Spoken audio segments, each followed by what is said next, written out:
तो आप देख रहे हैं अपनी खबर। चलिए बुलेटिन की शुरुआत करते हैं सीएम अशोक गहलोत के संदेश से। जी हां, संदेश दिया है कि मैं सहाड़ा, सुजानगढ़ और राजसमंद की जनता से अपील करता हूं कि विधानसभा उपचुनाव में कांग्रेस प्रत्याशी क्रमशः श्रीमती गायत्री देवी, श्री मनोज मेघवाल, श्री तनसुख बोहरा। जैसा कि आपको जानकारी है, 3 बाई इलेक्शन होने जा रहे हैं। 3 साथी हमारे विधानसभा में थे, वो दुनिया में नहीं रहे। पूरी तैयारी चल रही है, कैंपेन चल रहा है। मैं भी आपको आह्वान करना चाहूंगा कि तीनों जगह आप कांग्रेस के उम्मीदवारों को भारी बहुमत से कामयाब करें, जिससे कि हमारी सरकार को ताकत मिलेगी। हम और ज्यादा कड़ी से कड़ी जोड़ पाएंगे आपके क्षेत्र में, चाहे वो राजसमंद हो, सहाड़ा हो, भीलवाड़ा, चाहे सुजानगढ़ हो, चूरू हो। और हम चाहेंगे कि जो कोविड के कारण से, कोरोना के कारण से जो तकलीफ हो रही है प्रदेशवासियों को, देशवासियों को, और पूरे विश्व के अंदर फैला हुआ है, आप सबके आशीर्वाद से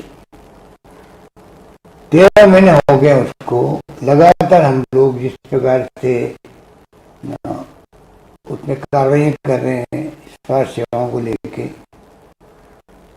जिस प्रकार से पूरी कोशिश करी कि किस प्रकार लॉकडाउन के अंदर भी लोगों को राहत मिले, गरीबों को सामग्री मिले। सरकार ने कैश भी और काइन में भी काफी इन्वेस्टमेंट किया है। कोई भूखा नहीं सोए, मैंने कहा था। और खुशी है कि तमाम लोगों ने,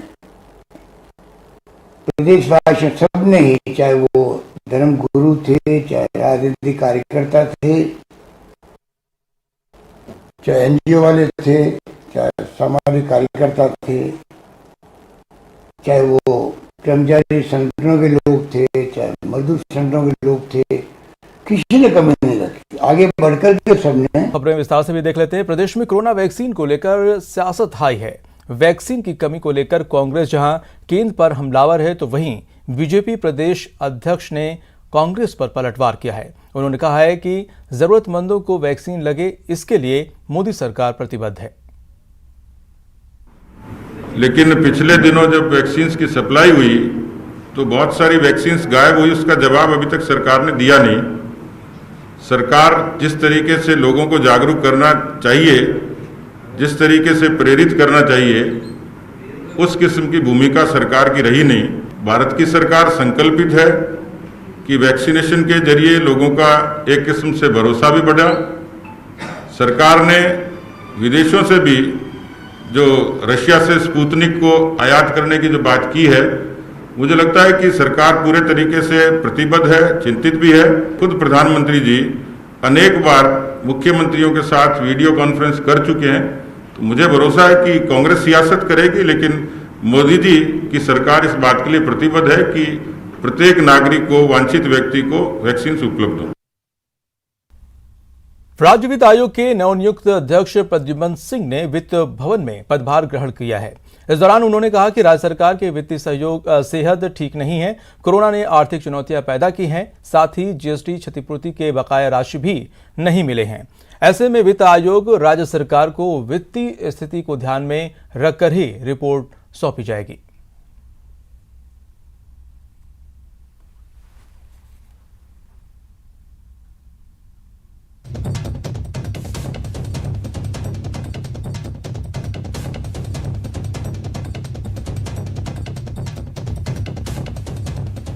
तो प्रद्युम्न सिंह की कुछ बड़ी बातें हैं, वो भी आपको बता दें कि राज्य सरकार की वित्तीय सेहत ठीक नहीं, उन्होंने कहा है, और कोरोना के चलते हालात खराब हैं। वित्तीय स्थिति को ध्यान में रखकर रिपोर्ट देंगे। केंद्र सरकार ने जीएसटी क्षतिपूर्ति पूरी नहीं दी है। पंचायती राज संस्थाओं को मजबूत करने की कोशिश करेंगे। शहरी निकाय संस्थाओं को मजबूत करने की कोशिश होगी। पदभार ग्रहण करने के बाद प्रद्युम्न सिंह ने ये अहम बातें कही हैं। क्या प्राथमिकताएं क्या होंगी, वो जो है यहाँ पर उन्होंने बयान दिया है।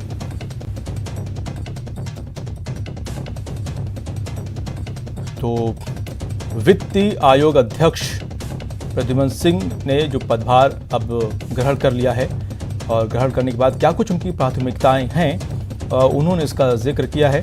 उन्होंने कहा है कि राज्य सरकार की जो वित्तीय सेहत है वो ठीक नहीं।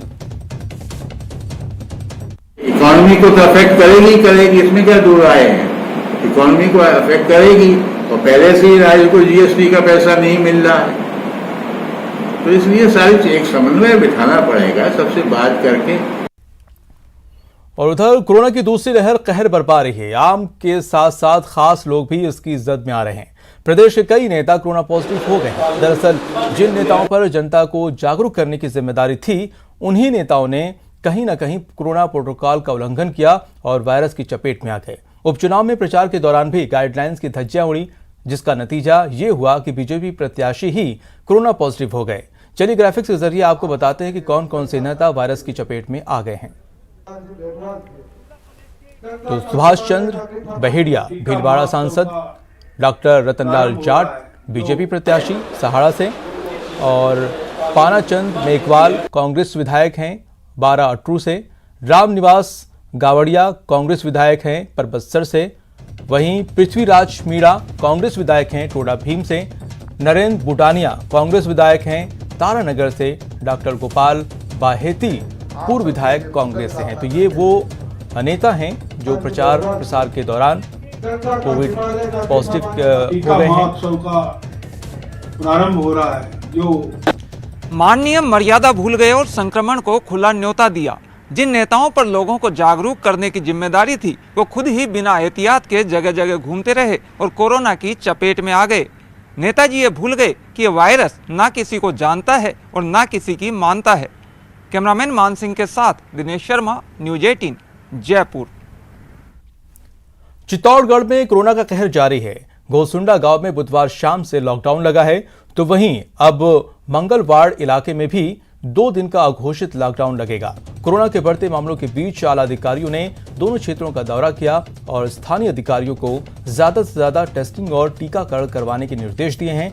आपको बता दें कि घोसुंडा गांव में एक साथ 66 कोरोना के सामने आने के बाद पूरे गांव में सर्वे का काम करवाया जा रहा है। ब्लॉक सीएमएचओ का कहना है कि अगले कुछ दिनों में स्थिति कंट्रोल में आ जाएगी।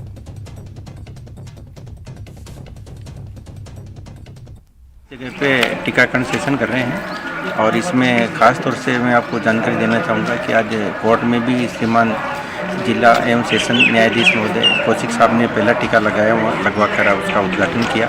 हम घोसुंडा में भी आज, क्योंकि यहाँ पर केस ज़्यादा हो रहे हैं, तो हमने यहाँ 2 मास कोविड वैक्सीनेशन के लिए हमने 2 बूथ यहाँ पर क्रिएट किए हैं। ब्रेक के बाद आपका स्वागत है और अब बात बेईमानों के खिलाफ टोंक में एसीबी के एक्शन की। एसीपी एएसपी आहद खान ने स्टेट अटॉर्नी जुगनू शर्मा और वकील बसंत जैन को 10,000 रुपए की रिश्वत लेते रंगे हाथों गिरफ्तार किया है।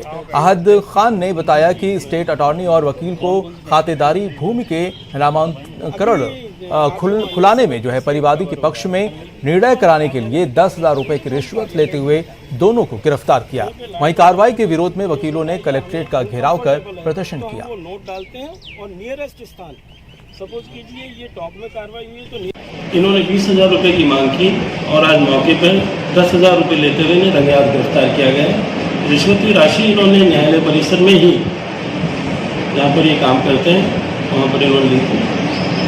10,000 रुपए इनकी पैंट की जेब से बरामद हो गई, दोनों को लाके।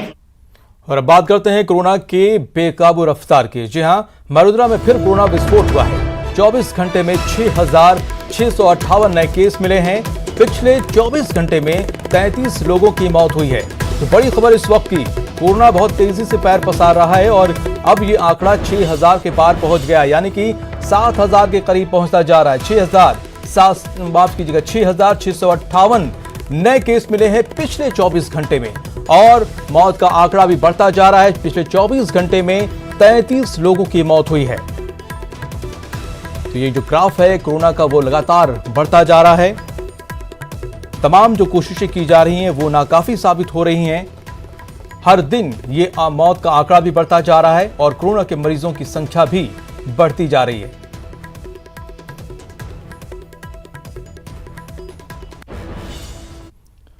और खबर गिरफ्त में आए जोधपुर जेल ब्रेक के बाद भागे कैदी की करते हैं। जी हां, जोधपुर के फलौदी जेल से 5 अप्रैल को फरार हुए 16 बंदियों में से एक और कैदी को पुलिस ने गुरुवार सुबह दबोच लिया है। एक कैदी पहले और इन सभी को भगाने वाला मास्टरमाइंड पहले ही पकड़ में आ चुका है। इस तरह अब तक कुल 3 बंदी पकड़ में आ चुके हैं। उसे जैसलमेर के सीमावर्ती मोहनगढ़ क्षेत्र में पकड़ा गया है। 5 अप्रैल को 16 जो कैदी थे वो फरार हो गए थे। अब पुलिस को इसमें सफलता मिली है। अब तक 3 बंदियों को पुलिस ने पकड़ लिया है और जो मास्टरमाइंड था उसको भी पकड़ने में कामयाबी मिल गई है।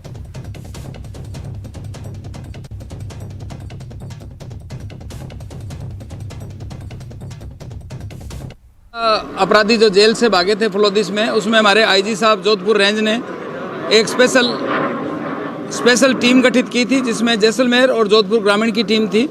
आज जोधपुर ग्रामीण और जैसलमेर की टीम को सुबह मोहनगढ़ के इलाके में सूचना मिली कि शौकत नाम का जो 302 में पहले से सज़ा काट रहा है, उसके फरार होने की हमारे पास सूचना थी। तो कम 20-25 डांडियों में हमने दबिश दी और डांडियों की सूचना थी क्योंकि खेतीहर लोग हैं, जिस पे हमने दबिश देकर उसको अरेस्ट किया। बिल्कुल एक बार पूछताछ करेंगे, फिर उच्च अधिकारियों के मार्गदर्शन से करेंगे।